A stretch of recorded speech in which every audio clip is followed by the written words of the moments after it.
welcome back to my channel. Today I'm going to explain about neutron stars. Neutron stars are the second densest things in the universe. The densest thing in the universe is a black hole. That's because black holes have infinite density. That's what scientists say.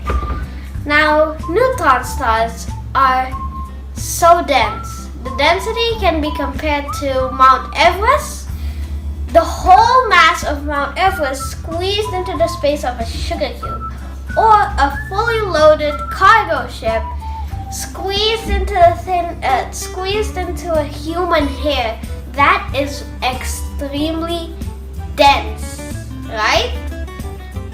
Now, this density is not very easy to get. You will need a lot of pressure and basically a lot of pressure to achieve this type of density.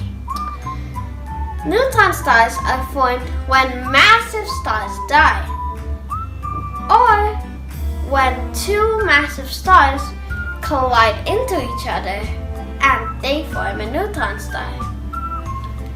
When a massive star dies, there are two possible outcomes. Either a neutron star is formed or a black hole is formed. If a neutron star does form, it will spin rapidly like the black hole because it keeps the star's angular momentum and so spins faster. It's the same reason why when a ballerina brings her or his hands closer to her or his chest, goes faster than when her hands are not closer to her body, basically. So the smaller something is, the faster it can spin. That's the same thing for neutron stars. For Earth, it's one rotation every 24 hours. But for neutron stars, it can get to up to 700 rotations in 1 second. That is so fast.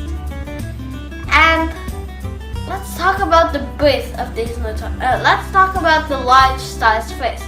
So these large stars are held together by gravity, but there's also a pushing force from the inside of the star, keeping the star stable, basically.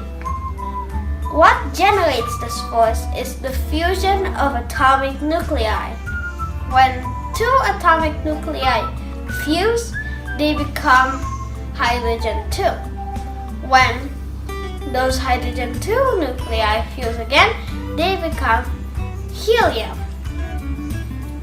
Helium will then fuse again and then again and again and again, eventually creating iron.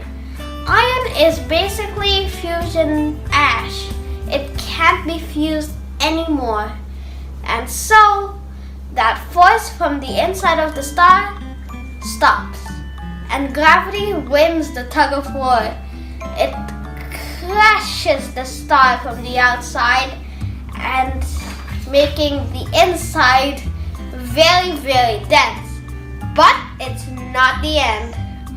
After this rapid compression, all of that pressure gets pushed outwards because, nothing wants to be compressed to that amount of compression. And so the outsides of the stars get pushed out into space, while the inside stays as a very hot, very fast spinning, very dense, pretty large, but also pretty small ball. And that ball is what we call a neutron star. Okay, so now let's take a look at the composition of atoms. Atoms are mainly comprised of protons, neutrons, and electrons. Protons and neutrons, however, have smaller particles that exist within them. These smaller particles are called quarks. There are 6 main types of quarks, but only two are found most commonly in regular atoms. The up-down, the up quark, and the down quark. These quarks really like to stick together. If you pull them apart stronger, they will bond stronger. It's like the reverse of gravity. If for gravity, the further you get from the object, the less the pull. But for the quarks, the further you get from each other, the stronger the pull. And if you use more energy, they'll just use that energy to make new quarks, basically. So it's almost impossible to tear these things apart. But I said almost impossible. In the very harsh conditions of a neutron star, the pressure is so extreme that these quarks split apart from each other and move around freely in somewhat of a quark bath. So like you can dive in them, but once you've completely been covered, you'll be crushed by the intense pressure of the star. Now these quarks only exist at the centermost part of the star. The layer under the crust and basically the outer core from the crust is like maybe like an atom bath. Basically atoms arranged in loose enough conditions to be able to be pushed and moved aside, but not smashed, basically. It's like oobleck. If you push it down nicely, it will spread apart evenly, but if you smash them with a wide area, it won't move at all. The deeper you go, it will turn into spaghetti-like shapes, clumps, and the even deeper you go, it will turn into like lasagna layer type things.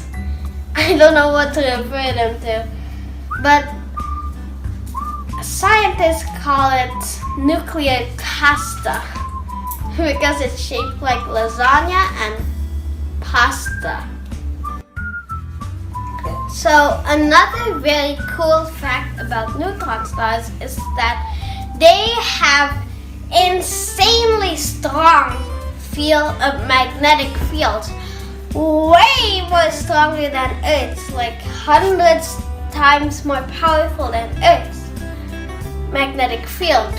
And these magnetic fields create a funnel sort of that emit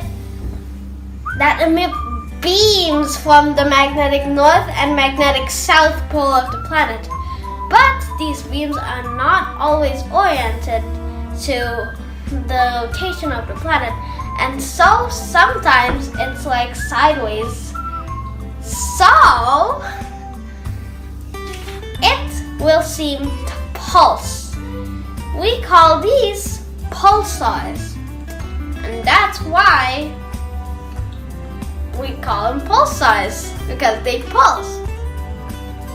And there's another thing that we call neutron stars. Just after they are born, their magnetic fields are insanely stronger than like after 100 years of their being born.